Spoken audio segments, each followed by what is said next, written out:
Sir ये share market क्या होता है और ये कैसे वर्क करता है? जैसे एक मार्केट रहता है उस तरह ये शेयर मार्केट है, जहाँ इन्वेस्टर्स लोग शेयर बेचने को और शेयर लेने को आते हैं। लेकिन ये सेबी का क्या रोल होता है इसमें? जैसे हम लोग के लिए लॉ एंड ऑर्डर है, पुलिस है, उस तरह ये शेयर मार्केट के लिए एक रेगुलेटर की जरूरत थी। लेकिन जो नए इन्वेस्टर है अक्सर वो डरते हैं, सेबी उनके मनी को प्रोटेक्शन दे सकता है? सेबी है ही उसके लिए, सेबी इज अ रेगुलेटर और वो वॉचडॉग की तरह हर एक काम के ऊपर निगरानी रखती है।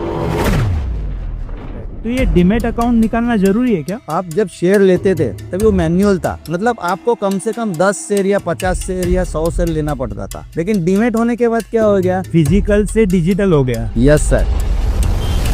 मनी मैनेजमेंट करने के लिए क्या क्या करना चाहिए? कि जो स्टूडेंट है या जिनकी उम्र 25 साल के आसपास है, उनको SIP जितनी जल्द हो उतनी चालू करना चाहिए। लेकिन आपके हिसाब से SIP करना अच्छा है कि शेयर मार्केट में डायरेक्ट इन्वेस्ट करना अच्छा है? शेयर मार्केट में लिए तो आप एक ही कंपनी के शेयर लिए, ये आपका शेयर सब डिवाइड हो गए और आप कम से कम 200-250 शेयर उसी 1 लाख रुपए में लिए, तो आपका रिस्क थोड़ा कम हो जाता है, क्योंकि कोई शेयर का भाव बढ़ गया, कोई कम हो गया, लेकिन आपको तो रिटर्न आपको मिलने ही वाला है, उस हिसाब से आपको रिटर्न मिलता है। लेकिन ये लॉन्ग टर्म होनी चाहिए। आप कहेंगे कि SIP मैंने 3 साल हो गया, मेरे को रिटर्न नहीं मिला, नहीं मिलेगा।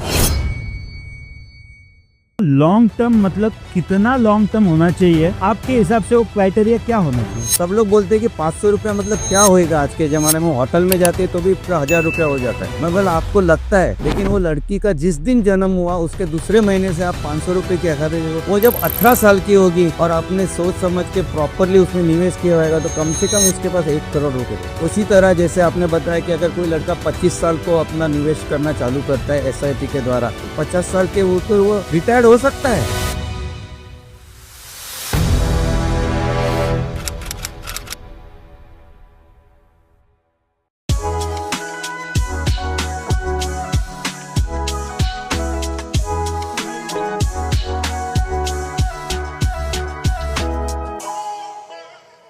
आज हमने इस पॉडकास्ट शो में एक ऐसे टॉपिक पर बात की है जो हर वर्ग को सुननी चाहिए। आज का टॉपिक हमें यह सिखाता है कि पैसे को समझदारी से कैसे संभाले, मनी मैनेजमेंट के आसान फॉर्मूले, शेयर मार्केट में निवेश करने की सही सोच क्या होती है, म्यूचुअल फंड की ताकत क्या है और कैसे कम उम्र में निवेश की शुरुआत आपको दे सकती है फाइनेंशियली फ्रीडम। इस डीप कन्वर्सेशन में हमारे साथ है भरत दवे सर, जो एक फाइनेंशियल एक्सपर्ट और बॉम्बे स्टॉक एक्सचेंज में इन्वेस्टर प्रोटेक्शन फंड के वह असिस्टेंट वाइस प्रेसिडेंट भी है। तो चलिए उनकी बातों से और व्यक्तिगत उनके अनुभवों से आज कुछ सीखने की कोशिश करते हैं। नमस्कार, मैं अविनाश काठोए, AK मीडिया हाउस प्रस्तुत लीजेंड्स ऑन माइक इस पॉडकास्ट शो में आपका स्वागत है।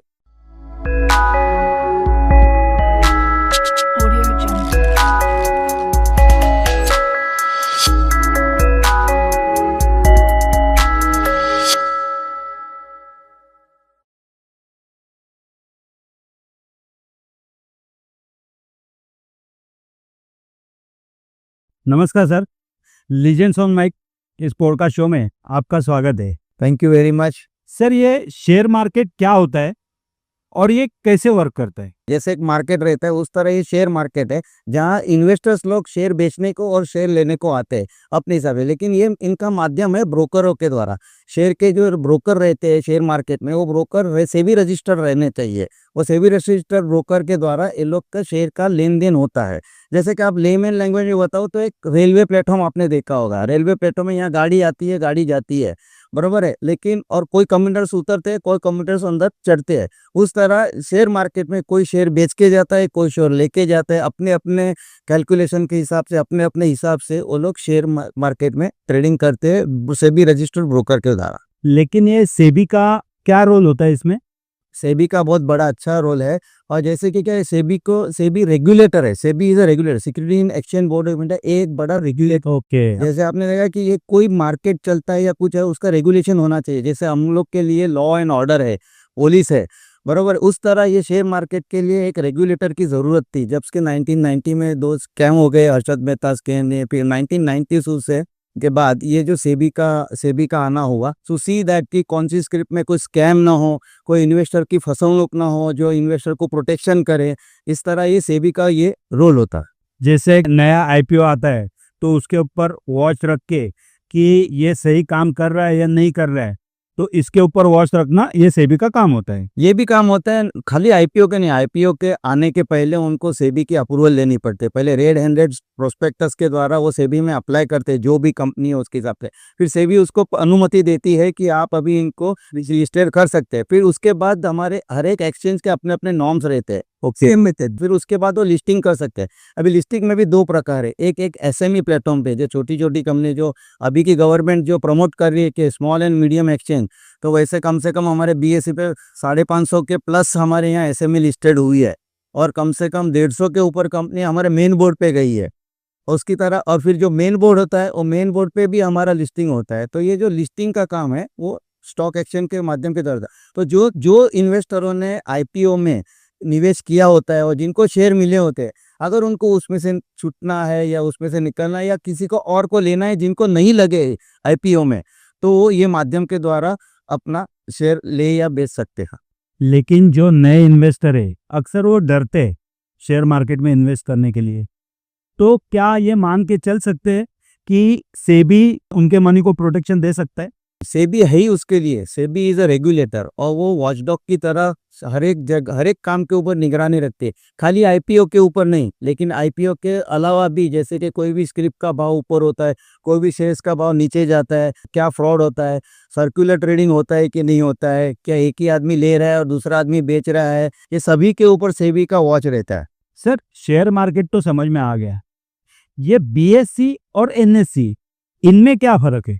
बीएसई और एनएसई दो एक्सचेंज है, ऐसे बहुत सारे एक्सचेंज है, एमसीएक्स भी है, एनसीडीएक्स भी एक्सचेंज है, ऐसे बहुत सारे एक्सचेंजेस है। लेकिन मेन एक्सचेंज अगर आप देखेंगे तो भारत में बीएसई और एनएसई है। ये दोनों एक्सचेंज के अंदर अपने हिसाब से हर एक स्क्रिप्ट में ट्रेडिंग होता है, तो इसमें कोई अलग अलग चीज़ नहीं होती है, खाली किस किस का सेटलमेंट है। जैसे कि अपना बैंकेक्स चलता है या सेंसेक्स चलता है, वो उनका सेटलमेंट में थोड़ा चेंजेस रहता है। जैसे एक्सपायरी बीएसई में आज की तारीख में मंगलवार को हो रही है, उसमें थर्सडे को हो रही है, लेकिन बाकी तो सब T+1 जो सेटलमेंट सिस्टम है उसी तरह ट्रेडिंग होता है इक्विटी में। और अभी तो T+0 भी हो गए, तो उस तरह ही वहाँ हर एक एक्सचेंज में ट्रेडिंग होता है, उसमें कोई अलग अलग फर्क नहीं है, उसके एक्सचेंज सेम ही है।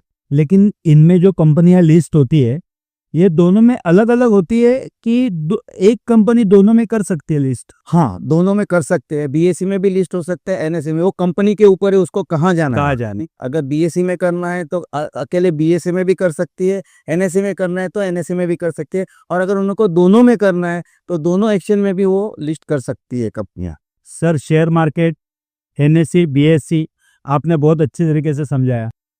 एक बहुत सी उलझन होती है लोगों में, इन्वेस्ट करते वक्त हम अपने अकाउंट से कर सकते हैं कि एक डीमैट अकाउंट रहता है, तो ये डीमैट अकाउंट निकालना जरूरी है क्या? अभी आपको किसी को भी अगर स्टॉक एक्सचेंज में, शेयर मार्केट में ट्रेडिंग करना हो, चाहे कौन सा भी एक्सचेंज हो, तो पहले उनका एक बैंक अकाउंट मैंडेटरी है, और वो बैंक में अकाउंट के द्वारा ही उनका जो पैसा लेना या देना होता है वो एक ही अकाउंट से होता है। दूसरी चीज़ है डीमैट अकाउंट, हाँ, ये उनका जरूरत। तीसरा है ट्रेडिंग अकाउंट। ये तीन चीज़ मैंडेटरी है। अभी जो ट्रेडिंग अकाउंट है ये ब्रोकर के पास होता है, और ब्रोकर के पास उनको ओपन करना पड़ता है, जिसके माध्यम के द्वारा वो ट्रेडिंग कर सकते हैं।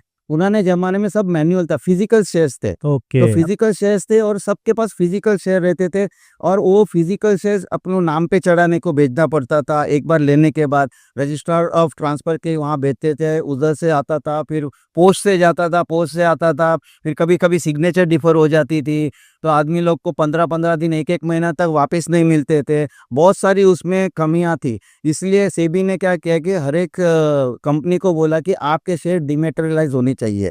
अच्छा, इससे डीमेट मतलब क्या है ना, अगर लेमैन लैंग्वेज में बताऊं तो जैसे हमारे पास बैंक में पासबुक है, वो पासबुक के तरह बैंक में हम अकाउंट खोलते हैं, वैसे हमको डिपॉजिटरी दो, भारत में दो डिपॉजिटरी है, सेंट्रल सीडीएसएल और एनएसडीएल। सीडीएसएल है सेंट्रल डिपॉजिटरी जो बीएसई के द्वारा, और एनएसडीएल करके है वो एनएसई के अंदर में। तो वो जो डिपॉजिटरी है उसमें अकाउंट खोलने के बाद या कोई भी ब्रोकर के वहाँ अकाउंट खोलने के बाद वो शेयर्स उसमें जमा होते हैं और इमीडिएटली होते हैं। तो ये डीमटेरियलाइज़ तो बहुत ही अच्छा स्टेप्स लिया है जो भारत में हुआ है।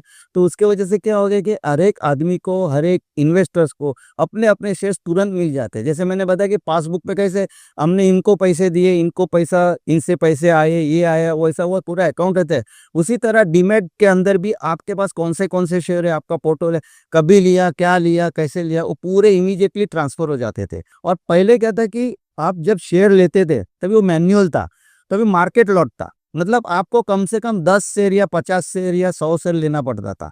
लेकिन डीमैट होने के बाद क्या हो गया, इतनी सरलता हो गई ना, आप 1 शेयर भी ले सकते हैं। ओके। अभी 1 शेयर लेना, 1 दिन में 1 लेना या 1 हफ्ते में लेना, एकदम आसान काम हो गया। तो निवेशकों को भी फ़ायदा हो गया। मतलब ये फिजिकल से डिजिटल हो गया। Yes sir. अगर मेरा एक अकाउंट है, मैंने डीमैट अकाउंट खोल लिया, मैंने शेयर्स भी परचेज कर लिए, अगर मुझे उसका स्टेटस देखना है तो मैं कैसे देख सकता हूँ? हर एक सीडीएसएल मंथली, क्वार्टरली हर एक को आपको स्टेटमेंट मिलता है और आप भी वो स्टेटमेंट को अपने हिसाब से देख सकते हैं या ब्रोकर के पास माँग सकते हैं या डिपॉजिटरी के साथ माँग सकते हैं। जैसे हम लोग बैंक में जाते हैं और बोलते हैं कि अभी मेरा कितना बैलेंस है बताओ, तो वो बैलेंस बताने के टाइम आपको सब एंट्री आ जाती है।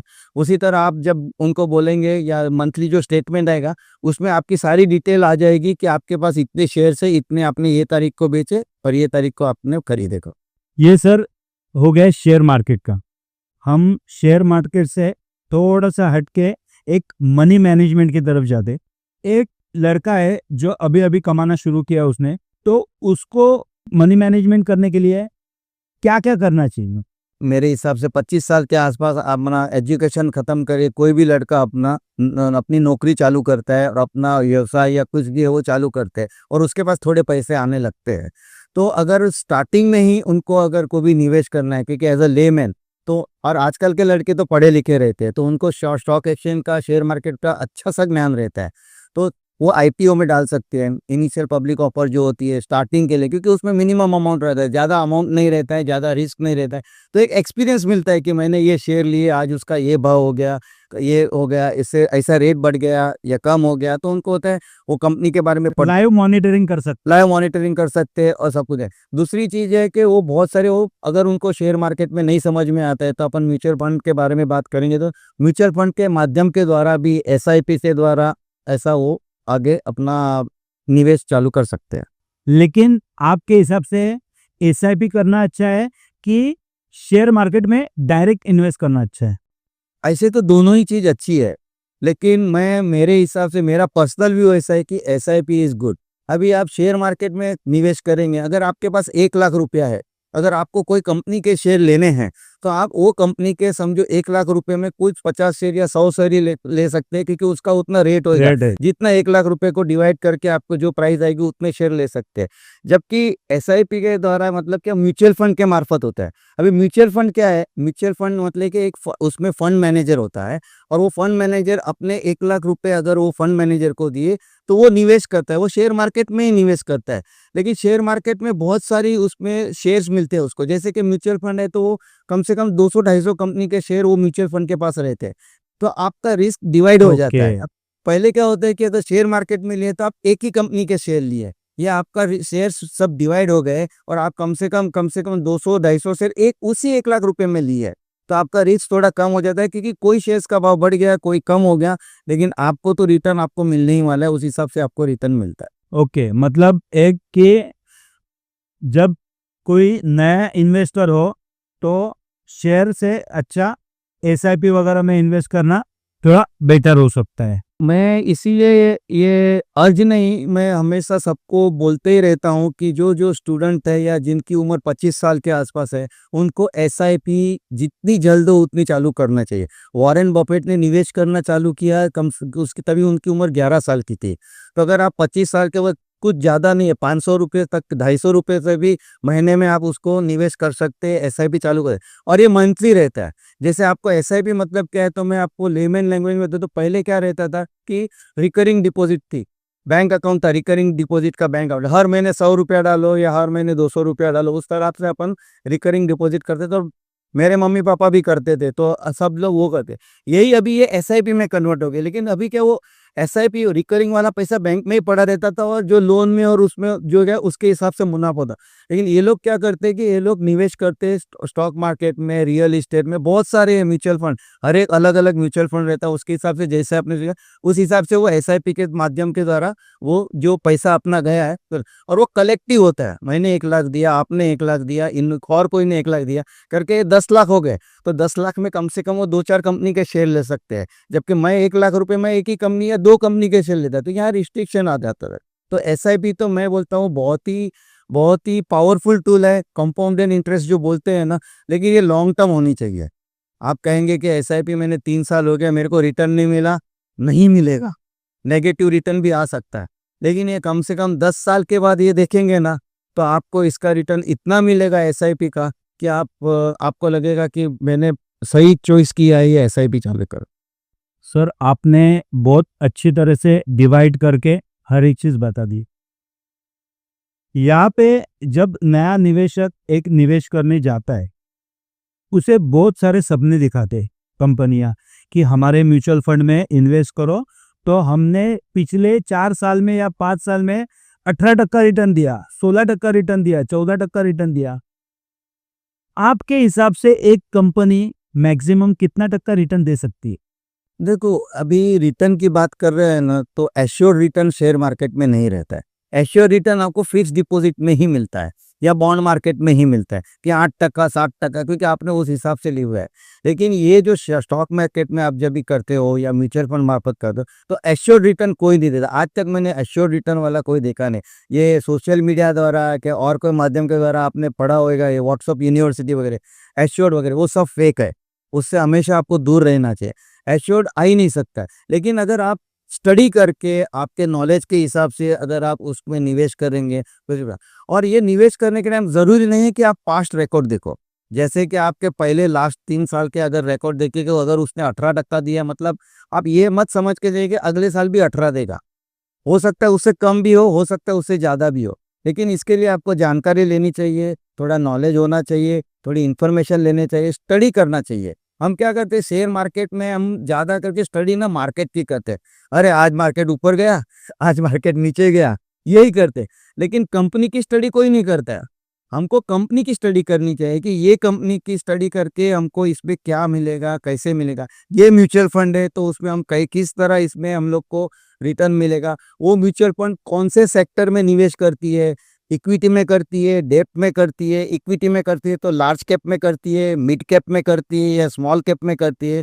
उस आधार पे वो देख के अगर अपन लोग निवेश करेंगे तो ज़रूर से आपको अच्छा रिटर्न मिल सकता है। सर, आपने बताया कि small cap, mid cap, large cap, इनमें क्या फ़र्क होता है? मार्केट कैप जो इसका रहता है 20 बिलियन के नीचे रहता है, वो स्मॉल कैप बोले जाता है। 20 और 40 के इसमें रहता है, वो मिड कैप बोले जाता है, और 40 के ऊपर रहता है, वो लार्ज कैप बोले जाता है। तो इनका निवेश उस तरह होता है मार्केट कैप के हिसाब से। मार्केट कैप मतलब क्या? तो अभी मार्केट कैप मतलब जो शेयर की प्राइस रहती है और उनके जितने शेयर रहते हैं उसको मल्टीप्लाई करो तो मार्केट वैल्यू। इसमें भी जो अपने जो प्रमोटर है उनके शेयर्स माइनस हो जाते हैं, वो गिने नहीं जाते। तो फ्लोटिंग स्टॉक जितना रहता है उसको आप जब मार्केट उसको शेयर प्राइस से मल्टीप्लाई करते हो तो उसको मार्केट कैप रहता है। वो मार्केट कैप के हिसाब से ये लार्ज कैप, मिड कैप और स्मॉल कैप में निवेश करते हैं। अगर इतनी सारी जानकारी हो तो ही डायरेक्ट शेयर मार्केट में इन्वेस्ट करना चाहिए, या तो फिर एक अच्छे से म्यूचुअल फंड देख के एसआईपी शुरू करना चाहिए। सर, जैसे आपने बताया कि शॉर्ट टर्म का निवेश बहुत घातक होता है, तो लॉन्ग टर्म मतलब कितना लॉन्ग टर्म होना चाहिए? आपके हिसाब से वो क्राइटेरिया क्या होना चाहिए? बरोबर है आपकी बात। तो ये लॉन्ग टर्म और शॉर्ट टर्म के बारे में आपने जब भी निवेश करने को बताया, उसके पहले मैं एक दूसरी बात बताऊंगा कि निवेश कैसे करना क्या। अगर आप देखेंगे तो मेरे मदर फादर है या जो भी पहले के जो मदर फादर है ना, वो हम लोग निवेश कब करते थे? सिर्फ इनकम टैक्स बचाने के लिए। जैसे कि जनवरी और मार्च के महीने में अरे मेरा तो इनकम टैक्स कितना हो गया, तो हम इनकम टैक्स बचाने के लिए निवेश करते हैं। इन निवेश कभी भी इनकम टैक्स बचाने के लिए करना नहीं चाहिए, ऐसा मेरा व्यू है।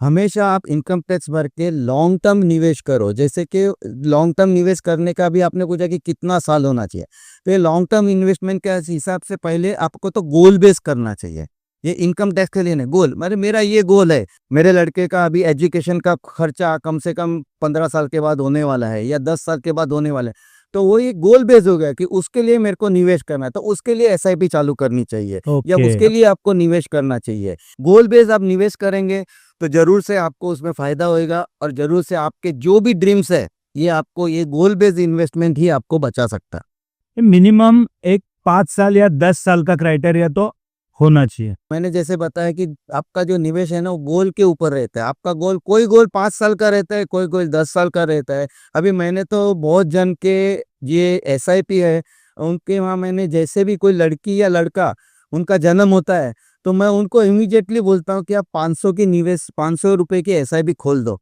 500 रुपया कोई ज़्यादा नहीं है। सब लोग बोलते हैं कि 500 रुपया मतलब क्या होएगा, आज के ज़माने में होटल में जाते तो भी 1000 रुपया हो जाता है।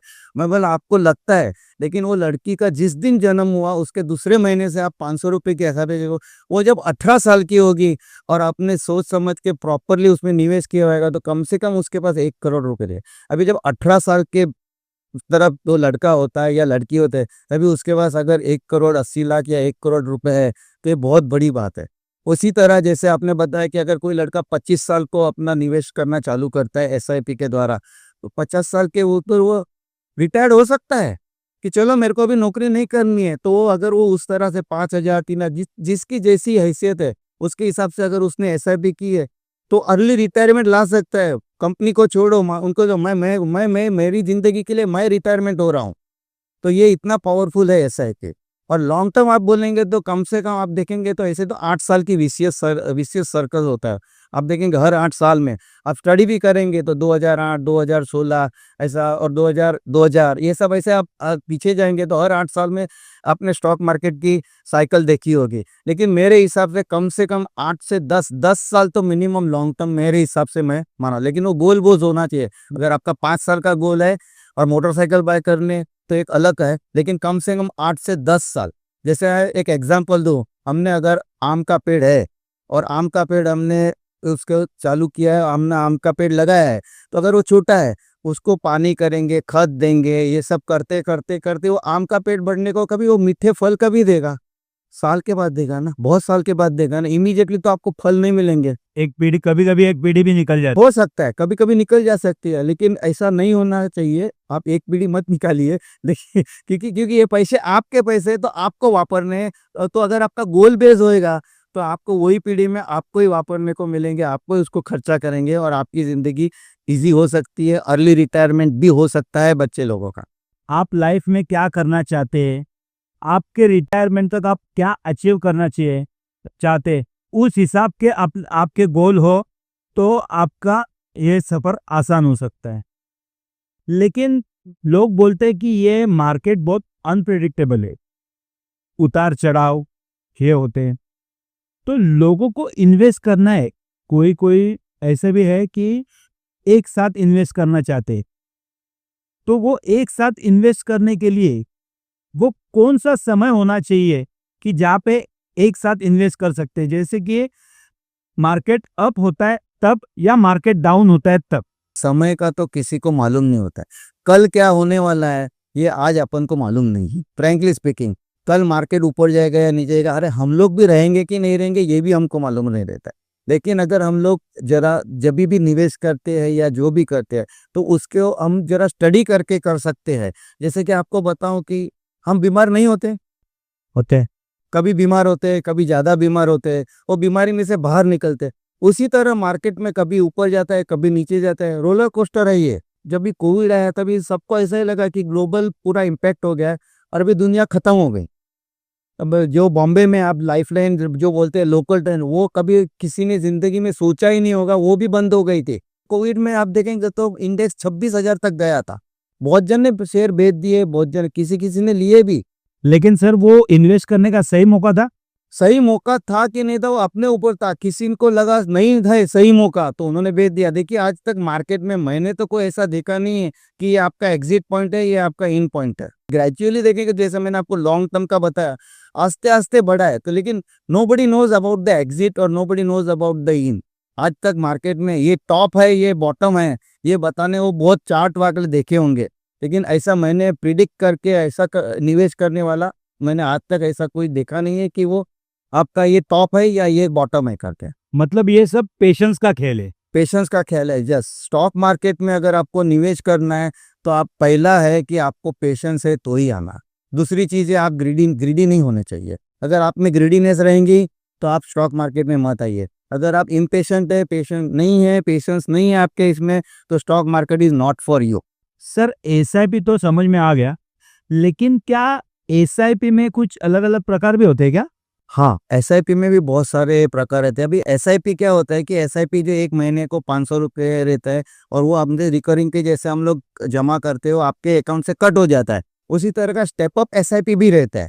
अभी स्टेप अप एसआईपी मतलब क्या है कि आपने अगर 1 अप्रैल को ₹1000 का आपने अगर वो जो एसआईपी चालू किया है, तो 1 साल तक वो ₹1000 हर महीने आपका एसआईपी कटता रहेगा। लेकिन जब भी 13वां महीना आएगा, अगर आपने उनको बोला है कि स्टेप अप करो, तो 10% या 5% इंक्रीज़ होता है।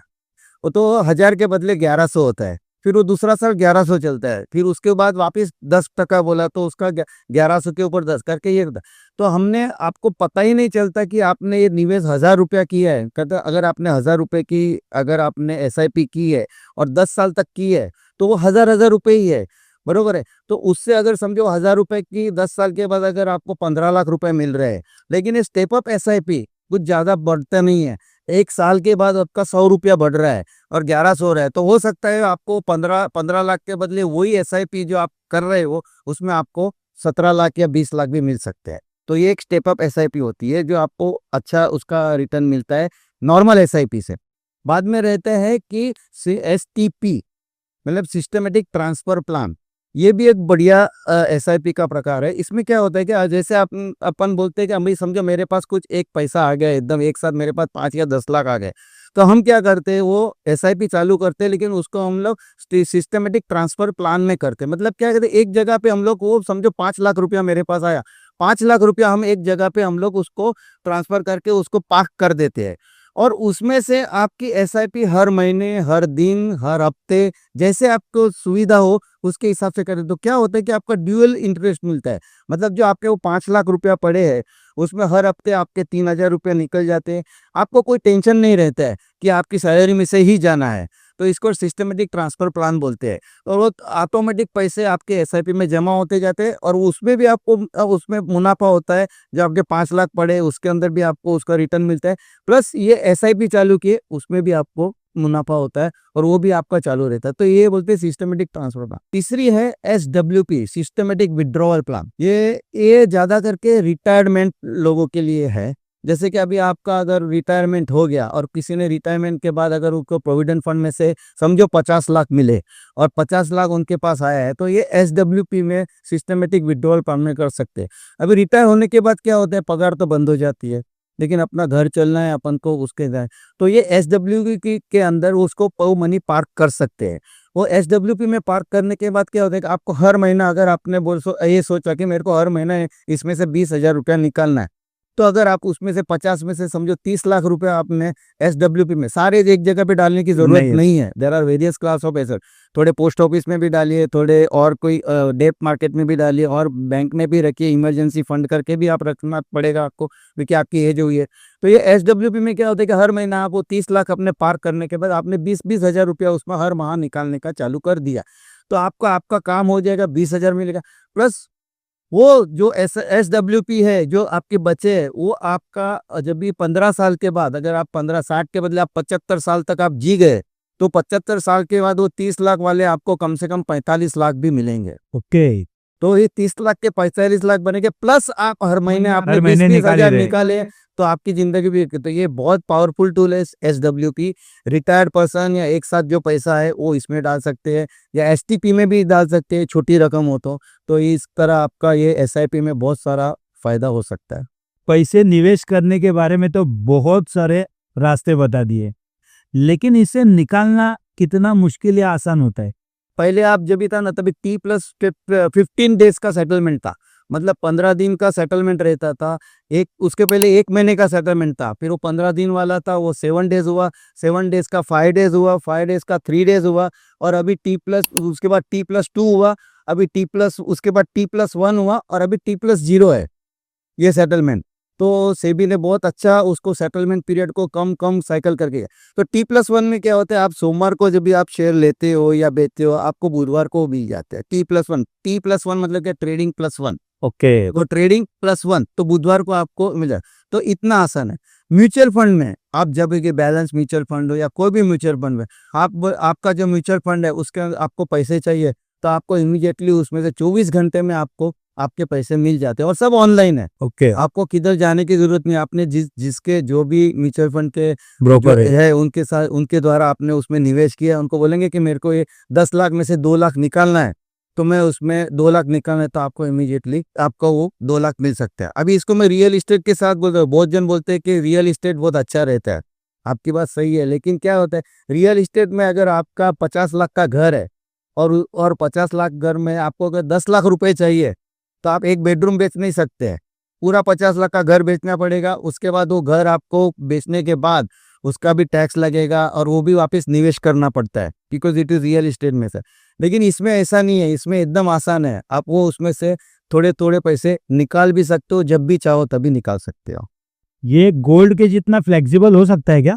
हाँ, गोल्ड के जितना फ्लेक्सिबल नहीं, आप गोल्ड भी इसमें ले सकते हो। पहले क्या था, जो अपना अभी सोवरिन गोल्ड बॉन्ड आपने हाँ, देखा सोवरेन होगा, गोल्ड सोवरिन गोल्ड बॉन्ड। तो पहले क्या था कि सब लोग फिजिकल गोल्ड लेते थे। फिजिकल गोल्ड लेके हम लोग रखते थे और रखते, जैसे डीमेट का मैंने बात किया हाँ। कि वो शेयर हम लेते थे, शेयर बैंक के लॉकर में रहते थे, कभी टॉन हो जाते थे, ये हो जाता था, कभी उसमें कील लग जाती थी, कोई सर्टिफिकेट किधर गया मालूम नहीं। लेकिन डीमेट में अभी ऐसा नहीं है। उसी तरह आप सोना भी सोवरिन गोल्ड बॉन्ड में के द्वारा भी निवेश करते। तो गोल्ड जितना ही फ्लेक्सिबल है, जैसे आप गोल्ड लेते हो या बेचते हो, तो आप वैसा भी उसको जो इमीडिएटली 24 घंटे में पैसा मिलता है, उस तरह आपको म्यूचुअल फंड से या शेयर मार्केट से भी T+1 में मिल सकता है शेयर मार्केट में, और म्यूचुअल फंड में आपको 24 घंटे में आपके पैसे रिटर्न आ सकते हैं। सर, दुनिया दिन ब दिन बदल रही है। देश के लिए बहुत से संकट अंदर है, वो बाहर भी है। जैसे कि फिलहाल अभी अभी इंडिया पाकिस्तान का युद्ध हो गया, और अभी युद्ध विराम भी हो गया। क्या इस वजह से मार्केट में कोई उसका प्रभाव पड़ा है? हाँ, जरूर से पड़ा है। इंडिया पाकिस्तान वॉर के हिसाब से भी मार्केट में प्रभाव पड़ता है। ईरान इराक में युद्ध होता है या और ग्लोबली कुछ भी होता है, तो उससे फर्क पड़ता है। लेकिन क्यों ऐसा होता है सर? ग्लोबल इफेक्ट आती है हमेशा। ग्लोबल इफेक्ट यहाँ तो इतना भी होता है कि अगर अगले दिन नास्डेक नीचे है, या यूएस मार्केट नीचे है, या जापान मार्केट नीचे है, या सिंगापुर मार्केट नीचे है, वो रात को खुलते हैं, शाम को खुलते हैं, हमारा दूसरे दिन सुबह खुलता है, तो उसके भी इम्पेक्ट आते हैं। तो वो ग्लोबली उसका इफेक्ट आता ही है। कोविड के टाइम पे सब चीज का भाव एकदम कम हो गया। जैसे मैंने कहा 26,000 हो गया। मतलब जैसे बोलते हैं ना कि हम लोग, एक कहावत है कि जो सूखा जलता है तभी गीला भी जलता है, सूखे के साथ गीला भी जल जाता है। गिल्ला भी जलने लगता है। तो वैसे ही क्या हुआ था कि जब कोविड आया था, तो किसी को मालूम है नहीं मालूम, लेकिन ग्लोबल इम्पैक्ट ऐसी थी कि जो कंपनी को उसकी कोई वजह ही नहीं थी कि कोविड के वजह से उसके शेयर में कुछ फर्क आ रहा है। लेकिन ग्लोबल मार्केट नीचे है, पूरा मार्केट नीचे है, कोविड आया है, तो वो कंपनी को भी कभी कभी क्या होता है कि एफआई ने इतना बेच दिया, एफएफआई ने इतना बेच दिया, और इतना मार्केट में बिकवाली हो गई, उसका भी एक इफेक्ट आता है। मैंने ऐसे देखे हैं जिन्होंने कोविड में माल बेच दिया, मैं डर के मारे बेच दिया, लेकिन आज वही कंपनी के शेयर्स के भाव देखेंगे तो 3 गुना 4 गुना होगा। 26,000 का इंडेक्स आज 81,000 82,000 है। तो इम्पैक्ट तो आती है, लेकिन उस समय में अगर आप पेशेंस, जैसे मैंने पहले बताया, पेशेंस इज वेरी इंपॉर्टेंट। किसी की सुन के, किसी पे ईयर से पे कुछ काम करना नहीं चाहिए। इम्पैक्ट तो जरूर से आती है, क्योंकि ये शेयर मार्केट है। बहुत सारी चीजों की वजह से इम्पैक्ट आती है, बजट की भी इम्पैक्ट आती है। ये दबाव एफडीआई के वजह से हो सकता है क्या? दबाव तो किसी से भी हो सकता है, खाली एफडीआई की वजह से नहीं होता है। रिजर्व बैंक इंटरेस्ट में कम ज्यादा करता है, तो भी उसकी इम्पैक्ट शेयर बाजार में। शेयर बाजार एक जगह ऐसी है कि उसके ऊपर सबकी इम्पैक्ट आती है। ओके। आरबीआई ने कुछ रेट ऑफ इंटरेस्ट में चेंजेस किया, इवन अगर इंटरनेशनल मॉनेटरी फंड ने भी कुछ उसमें रेट में, इंटरेस्ट रेट में ऊपर नीचे कर दिया, तो उसकी भी इम्पैक्ट आती है। अभी कभी कभी बजट आ जाता है, और बजट आता है जब भी स्टार्टिंग के ईयर में आता है, उसके उसी दिन कभी हम लोग ट्रेडिंग करके हम लोग सोचते थे अरे ये कंपनी तो गई है अभी, लेकिन हम लोग सोचते नहीं एक्चुअल बजट क्या है, क्योंकि वो बजट तो आने के बाद वो फाइनेंशियल ईयर में उसके इम्पैक्ट आने वाली है। सिर्फ बजट अनाउंस होने के बाद तुरंत शेयर मार्केट में उछल कूद हो जाती होती है, हर एक चीज में होती है, बजट हो या कुछ भी हो, शेयर मार्केट में इम्पैक्ट आते हैं। और कभी कभी ऐसे भी रीजन रहते हैं कि कुछ नहीं हुआ रहता है, लेकिन कुछ भी रीजन लगा के इम्पैक्ट लगा देते हैं। सर, एक पेनी स्टॉक होता है, तो ये क्या टर्म होता है पेनी स्टॉक का? पेनी स्टॉक मतलब क्या है, जिसकी वैल्यू 10 रुपए के नीचे 5 रुपए के नीचे रहती है ना, उसको पेनी स्टॉक बोला जाता है। ओके। लेकिन अभी वो पेनी स्टॉक क्यों है, और सब लोग अभी आप सोशल मीडिया पे देखेंगे या बहुत जन के देखेंगे ना, तो बहुत जनों की राय ऐसी रहती है कि ये 2 रुपए का शेयर है, 3 रुपया हो जाएगा, 5 रुपया हो जाएगा या 6 रुपया हो जाएगा, मेरी बात हुई है, मेरे को ऐसा मालूम है ये है। ऐसा कुछ नहीं होता है।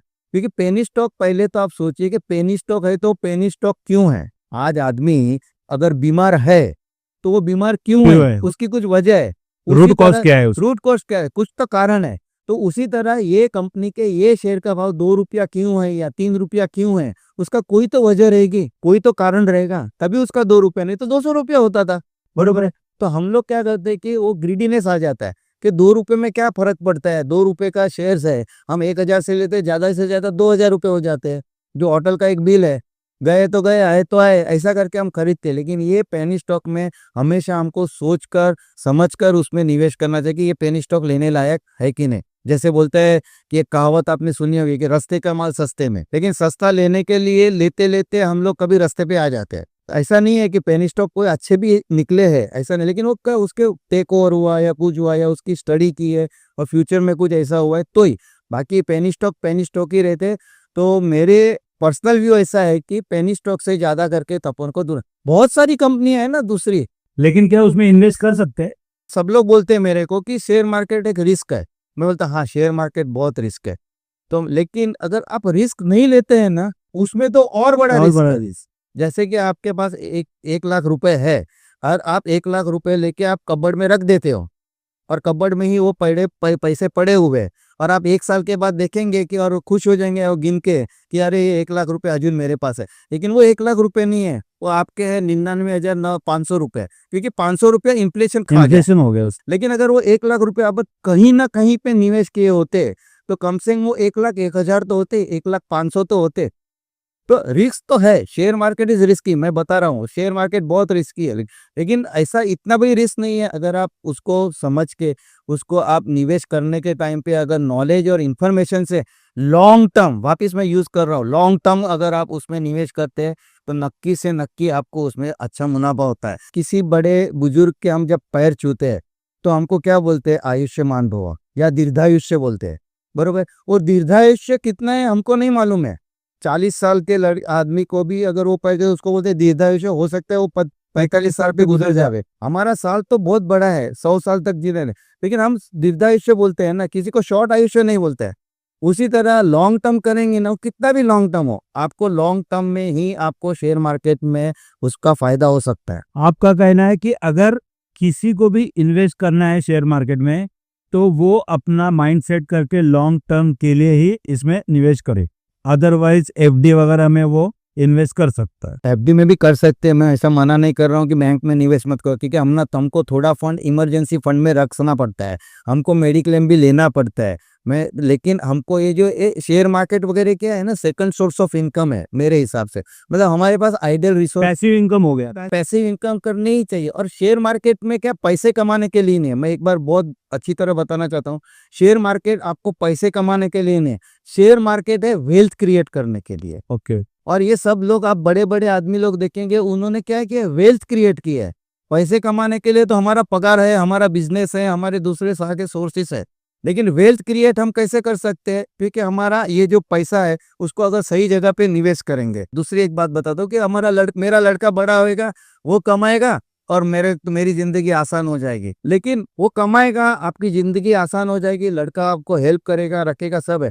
लेकिन पैसे को अपना लड़का बनाओ, पैसे को आप एक अपना लड़का सोचो। और पैसा 24 घंटा काम करता है, पैसा सैटरडे संडे को भी काम करता है, थर्सडे को भी काम करता है, फ्राइडे को भी काम करता है, छुट्टी के दिनों में भी वो पैसा काम करता है, वो तो बढ़ते ही जा रहा है। और इस मार्केट में वो कंपाउंडिंग का काम भी करता है। कंपाउंडिंग का काम करता है। तो उसके हिसाब से अगर आप पैसे को अपना लड़का समझ के उसको यूज करेंगे और उसके हिसाब से निवेश करेंगे और आप उसको पैसिव इनकम के लिए करेंगे और वेल्थ क्रिएट करने के लिए, अगर आपके माइंडसेट वेल्थ क्रिएट करना हो तो stock exchange is a right platform, but long term. अगर सर किसी को मिड एज में आके, जैसे कि 45 और 50 की उम्र में आके अगर निवेश करना हो तो क्या वो सही समय हो सकता है?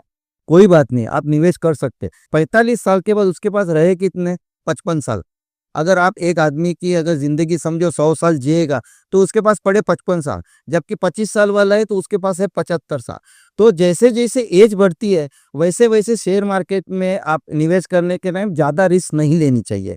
जैसे कि 60 साल हो जाते हैं या 65 साल हो जाते हैं, 60 साल के बाद जो आपके पास पैसा आता है, तो आपको क्या चाहिए? आपको वेल्थ क्रिएट करने से ज़्यादा आपका आपका जो खर्चा है, जो आपकी रिकरिंग है, क्योंकि आपकी नौकरी नहीं है अभी, क्योंकि आप रिटायर्ड हो गए हो। भले दूसरी नौकरी करके थोड़े पैसे कमाओ, लेकिन आप अभी रिटायर्ड हो गए, लेकिन अपनी आमदनी चालू रखनी चाहिए। उसके लिए आपको क्या करना चाहिए? तो उसको डेब्ट मार्केट में निवेश करना चाहिए, वो रेगुलर परसेंटेज से इनकम दे, पोस्ट ऑफिस में करना चाहिए, शेयर मार्केट में भी करना चाहिए, क्योंकि ऐसा नहीं आपके पास 40 साल है, तो आप लेकिन थोड़ा कम परसेंटेज आपको कम करना कम चाहिए। होना चाहिए। परसेंटेज उसमें, क्योंकि वो हाई रिस्क है। जैसे उम्र बढ़े वैसे हाई रिस्क में नहीं जाना, लो रिस्क में और रेगुलर इनकम में जाना चाहिए। क्या आपका कहना यह है कि एक एज होने के बाद जो कंपाउंड इफेक्ट जो मिलना चाहिए वो नहीं मिलता? हाँ, नहीं मिलता है, क्योंकि आपके पास उतना पैसा जो रहता है कंपाउंडिंग के लिए, क्योंकि आपके पास ईयर्स कम है ना। अभी 60 साल के बाद अगर आप कहेंगे कि मैं शेयर मार्केट में पैसे लगाऊं, और शेयर मार्केट में तो कुछ भी हो सकता है, लेकिन अगर आपने वो ऐसा किया और गलती से अगर वो जो शेयर में निवेश किए है अगर वो कम हो गए, तो अपने तो घर के पैसे गए, बरोबर है। अभी वो 60 साल के हो गए, तो उसको कमाना के लिए, उसको वही भरपाई करने के लिए तो उसकी मुश्किल होगी। उसकी सेकंड इनकम सोर्स ही नहीं है। नहीं है, तो उससे अच्छा अगर वो डेट मार्केट में जाता था, थोड़ा पैसा उसमें लगाता, शेयर मार्केट में भी लगाता था, लेकिन वो मिनिमम लगाना चाहिए, 10%, 20%। थोड़ा परसेंटेज होना कम होना चाहिए। सर, जब मार्केट गिरने लगता है तो मार्केट में बहुत सारी अफवाह फैलने लगती है, तो ऐसे समय में निवेशकों को किन बातों का ख्याल रखना चाहिए? मार्केट गिरते समय भी और उससे उल्टा मार्केट जब ऊपर जाता है कंटिन्यूस, ये दोनों टाइम के हमेशा हमेशा निवेशकों को हमेशा ध्यान रखना चाहिए, जैसे कि मार्केट में फंस न जाए। अभी बहुत टाइम ऐसा होता है जैसे कि मार्केट गिर रहा है, कंटिन्यूस मार्केट गिर, तो वो वजह क्या है ये भी जाननी बहुत जरूरी है, कि किस वजह से मार्केट गिर रहा है। अभी मार्केट गिर रहा है तो कौन से शेयर गिर रहे हैं और वजह क्या है। अगर वजह कोई पॉलिसी की है, जो पॉलिसी वो शेयर्स को कंपनी के ऊपर पड़ती ही नहीं है, फिर भी वो शेयर का भाव गिर रहा है। कोविड में सब पूरा मार्केट ही गिर रहा था, जो कंपनी को कोई लेना देना नहीं था कोविड से, वो कंपनी के शेयर भी गिर रहे थे। तो उसके समय पे हमेशा पेशेंस रखनी बहुत ज़रूरी है। मैंने पहले भी बताया कि शेयर मार्केट में अगर आप पेशेंस नहीं रखेंगे, तो आपके लिए शेयर मार्केट का दरवाज़ा खुला नहीं है। पेशेंस और ग्रीडीनेस पे बहुत ध्यान रहे। जैसे वैसे उल्टा, कि मार्केट अभी जैसे बढ़ते जा रहे हैं, तो अभी भी एकदम ग्रीडी होके कि भाई मार्केट बढ़ते जा रहा है या ऐसा हो रहा है, तो पेशेंस रखनी है। तभी भी पेशेंस भी रखनी चाहिए और ज़्यादा ग्रीडी भी नहीं होना चाहिए, कि अभी 100 का 200 हो गया, 200 का 300 हो गया, तभी भी अगर आपको लगता है कि मेरे को इतने निवेश करके ऊपर के मेरे को इतना पैसा मिल रहा है, और अगर आपका गोल अचीव हो रहा है, लॉन्ग टर्म नहीं है, तो आप उसको शेयर में से वो बेच के, थोड़े शेयर बेच के भी आप प्रॉफिट बुकिंग कर सकते हो। गिरते मार्केट में और बढ़ते मार्केट में थोड़ा ध्यान देख के अपन को निवेश करना चाहिए। लेकिन मार्केट गिर रहा है तो कभी-कभी वो अपॉर्चुनिटी भी होती है कि लॉन्ग टर्म के लिए, तो वो अपॉर्चुनिटी भी अपन को मिस करनी नहीं चाहिए। और मार्केट बढ़ता है तो भी वो बेचने की अपॉर्चुनिटी रहती है, वो भी अपन को मिस नहीं करनी चाहिए। पैसा आपके पास है तो उसका इस्तेमाल सही समय पर करना चाहिए। सही समय पे करना चाहिए। अभी एकदम सही समय तो कोई नहीं बताएगा कि ये समय सही है, ये बॉटम है या ये टॉप है। आज तक किसी ने मार्केट के बारे में कोई आज निकला नहीं कि ये बॉटम है या टॉप है। प्रिडिक्शन नहीं कर सकते। प्रिडिक्शन सब करते हैं, लेकिन वो सच नहीं रहता है।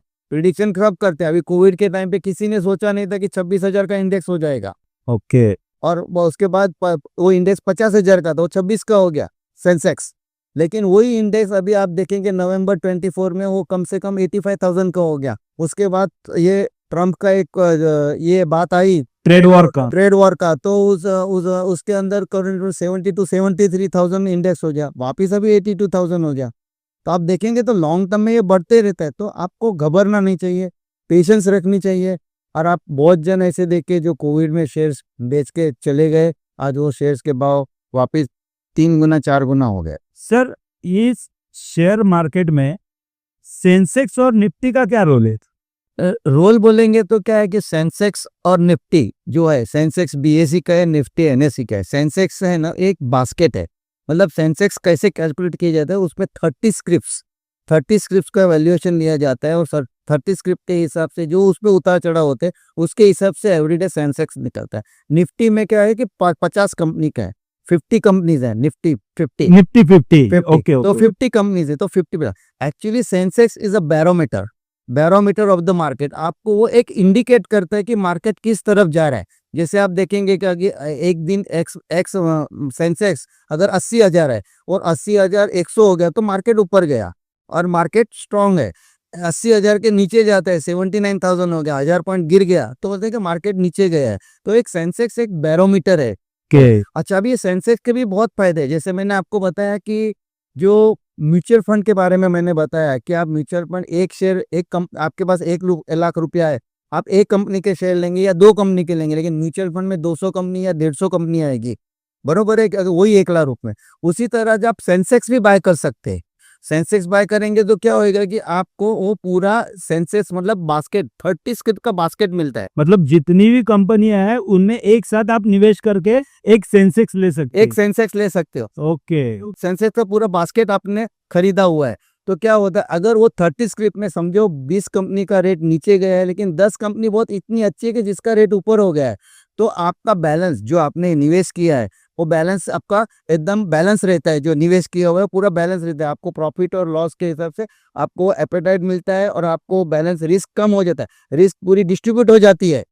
तो सेंसेक्स भी आप बाय कर सकते हैं और ये सेंसेक्स बाय करने से भी आपको बहुत फायदा होता है कि कम से कम आपको 30 कंपनी में निवेश करने को मिलता है। सर लेकिन शेयर मार्केट में हम निवेश करते हैं तो एक होता है कि शेयर मार्केट से हमको मुनाफा मिलता है, लेकिन और भी मुनाफे के कुछ रास्ते हैं क्या वहाँ पे? हर एक कंपनी डिविडेंड देती है, तो आपके पास अगर अच्छा कंपनी के अच्छे शेयर्स हो और वो क्वांटिटी में हो तो आपको उसका डिविडेंड भी मिलता है, बोनस भी मिलता है। शेयर के अलावा अभी जैसे भी बहुत सारी कंपनियां बोनस इश्यू करती है, राइट अभी कम हो गए लेकिन बहुत सारी कंपनियां बोनस देते हैं तो बोनस का भी मुनाफा होता है। तीसरी एक चीज है जो बहुत कम लोगों को मालूम है, जिसको बोलते हैं SLB, securities lending and borrowing. तो बहुत सारी कंपनी के आप अगर एक्सचेंज में जाएंगे, BSE में जाएंगे या NSE में जाएंगे तो आपको उसमें देखने को मिलेगा कि वो जो SLB में जो कंपनी है लिस्ट है तो आप SLB में शेयर रख सकते हो और उसके हिसाब से आपको क्या होता है, अगर आपने कोई कंपनी के 1000 शेयर है आपके पास और आपने लॉन्ग टर्म थिंकिंग किया है कि ये मेरे को बेचने ही नहीं है, तो वो शेयर्स का एप्रिसिएशन तो होएगा और उसकी डिविडेंड भी तो मिलेगा आपको। लेकिन आप SLB में रखेंगे अगर सिस्टमेटिक लैंडिंग एंड बोरोइंग में, तो आपको हर महीने उसका जो भी SLB का रेट रहेगा तो उसका आपको हर एक महीने के बाद आपको first Thursday of that month you will get that money. समझो अभी आपका कोई एक शेयर है और उसका SLB में 20 रुपए का चल रहा है, तो अगर आपके पास 1000 शेयर है तो 1000 शेयर एक्चुअली देखे तो भाड़े पे जाता है, शेयर्स भाड़े पे जाता है और वो SLB में पड़ा रहता है और वो एकदम सेफ है। SLB में सिक्योरिटीज लैंडिंग एंड बोरोइंग में आपको एक शेयर का 20 रुपया, अगर आप 1000 शेयर तो आपको महीने को 20 रुपया के हिसाब से 20,000 उसको आपको हर थर्सडे को वो मिल सकता है। एवरी मंथ के हर थर्सडे मतलब एवरी मंथ के फर्स्ट थर्सडे को आपको ऑटोमेटिक क्रेडिट हो जाता है। तो ये एक बहुत अच्छी चीज है SLB में वो, लेकिन वो सारे शेयर्स नहीं है, बहुत कम कंपनी है। वो आपको लिस्ट देखनी पड़ेगी कौन सी कंपनी है, उसके हिसाब से अगर वो कंपनी के अगर आप शेयर पड़े हो आपके पास और आपने लॉन्ग टर्म लिए हो तो आप उसमें वो SLB में रख के आप ले सकते हैं। तो आपको एप्रिसिएशन मिलेगा, आपको डिविडेंड भी मिलेगा और एक ये अपने जो आपने SLB में रखे तो आपका ये कम से कम ये जो महीने का है वो भी मिलेगा। लेकिन ये तो बहुत इंटरेस्टिंग है। हाँ, ये बहुत कम जनों को मालूम है कि SLB में रखते हैं। मैंने बहुत सारे है तो उन्होंने, अभी मैं कंपनी के नाम नहीं बता सकता, लेकिन उन्होंने बोला मेरे ये कंपनी के, मैं बोला देख आप जाके SLB में है देखो। उनका 2 दिन के बाद मेरे को फोन है, भरत भाई ये तो है मेरे पास से। तो मैं बोला तो रखो SLB में, आज उनको अच्छे पैसे मिल रहे हर महीने। लेकिन सर ये SLB के शेयर्स कैसे ढूंढ सकते हैं हम? आप BSE की साइट पे जाएंगे या NSE पे साइट पे जाएंगे और उसमें आप जाके उसमें देखेंगे कि SLB में कौन से स्क्रिप है, तो आपको उसका पूरा आपको एक आम आदमी ढूंढ सकता है? आम आदमी ढूंढ सकता है उसमें, आम आदमी सब कुछ ढूंढ सकता है क्योंकि अभी तो इतना डिजिटाइजेशन की वजह से और इतना इंफॉर्मेटिव हो गया है ना कि आप आम आदमी अब सब कुछ ढूंढ सकता है। सर मैंने और एक बात नोटिस की थी कि बड़ी बड़ी कंपनियां अपने शेयर को स्प्लिट कर दिए, वो क्या है? समझो एक शेयर्स का भाव 5,000 रुपया है तो 5,000 रुपया का उसको अगर एक शेयर लेना है तो एक शेयर के लिए 5,000 देने पड़े। लेकिन अगर वो कंपनी वाले अगर वो 10 रुपए का इससे भी डिवाइड 5 रुपए कर सकते हैं, 5 रुपए का 5 रुपीज करते हैं तो डबल हो गया। तो वो 2,500 भाव हो गया उसका। बोनस देते हैं तो और कम हो जाता है। उस तरह स्प्लिट जो करते हैं उसके बहुत सारे शेयर है, 1 रुपया और 2 रुपये के है ऐसा। तो उसको स्प्लिट करते हैं तो वो क्या होता है, इन्वेस्टर्स को एंट्री मिलती है, छोटे इन्वेस्टर भी वो शेयर ले सकते हैं। मतलब जो छोटे इन्वेस्टर और बड़े इन्वेस्टर में जो गैप होता है, वो कम उस गैप को कम करने का काम ये बड़ी कंपनियां करती है। हाँ, लेकिन वो कंपनी के ऊपर रहता है कि वो करना है कि नहीं करना है, उसके हिसाब से रहता है। बहुत सारी कंपनियों के आप भी आज भी देखेंगे कि उनके रेट बहुत है, लेकिन आज तक उन्होंने स्प्लिट नहीं किया है। बड़े कस्टमर ढूंढिए होगा। सर, क्या हम ये मान सकते हैं कि शेयर मार्केट एक मध्यम वर्ग के लिए इन्वेस्ट करने का जरिया हो सकता है, या सिर्फ ये निवेशकों का एक टूल बन के रह गया है? आप देखेंगे तो अभी ये शेयर मार्केट मध्यम वर्ग के लिए भी है, क्योंकि आप देखेंगे क्योंकि जो पहले जो यूसीसी बोलते हैं, यूनिक क्लाइंट कोड बोलते हैं, वो जो आप देखेंगे तो कोविड के पहले और शेयर मार्केट में जो थे वो करीबन कुछ 5 करोड़ थे। आज बीएसई में वो कम से कम मेरे ख्याल से कभी 20 करोड़ के 21 करोड़ यूसीसी हो गए। मतलब उतने नए क्लाइंट रजिस्टर्ड हुए। तो वो सब आम आदमी ही है। तो यूसीसी देखिए, अब डीमैट अकाउंट देखेंगे तो डीमैट अकाउंट जो पहले थे 2020 के पहले जो डीमैट अकाउंट थे, कोई भी डिपॉजिटरी में चेक करिए तो जितने भी डीमैट अकाउंट थे आज की तारीख में देखे तो वो कम से कम डबल से ज्यादा हो गए। तो आम आदमी उसमें आ रहा है। और ऐसा जरूरी नहीं है मध्यम वर्ग के लिए नहीं है, शेयर मार्केट मध्यम वर्ग के लिए भी है। लेकिन अगर वो जानकारी से करता है, और म्यूचुअल फंड तो मैं तो बोलता हूँ सभी वर्गों के लिए है, म्यूचुअल फंड और एसआईपी। इसलिए एसआईपी का कम से कम अभी तो 2-3 जनों ने कुछ एसआईपी 250 रुपया भी कर दी है, मंथली 250 रुपया। ऐसी भी एसआईपी डेली के भी है। एसआईपी बहुत सारी एसआईपी रोज की है, रोज का 100 रुपया, आपको पता भी नहीं चलेगा कि आप 100। तो ये मध्यम वर्ग के लिए भी रोज का 100 रुपया जाता है एसआईपी में। इसीलिए तो ये डीमैट हुआ ना। आज डीमैट हुआ तो क्यों, पहले तो मार्केट लॉट था, आप 50 शेयर ले सकते हैं या 100 शेयर ले सकते हैं, मिनिमम ये था, या 5 ले सकते हैं बड़े है तो 100 रुपए का शेयर होगा तो खाली उसका 10 का लॉट था, ऐसा सब था, 100 का लॉट था। अभी क्या हो गया, डीमैट करने के बाद ये मध्यम वर्ग को हुए, इसीलिए तो ये सेबी ने मिलकर डीमैटेरियलाइज किया कि आप एक शेयर भी ले सकते हैं। तो ये मध्यम वर्ग के लिए किया ना, तो मध्यम वर्ग भी कर सकता है। और ये निवेश करने के लिए मैं और एक बात बोलना चाहता हूँ कि हम जब निवेश करते हैं ना, तो हम लोग क्या करते हैं कि बहुत सारी कंपनियों में निवेश करते हैं।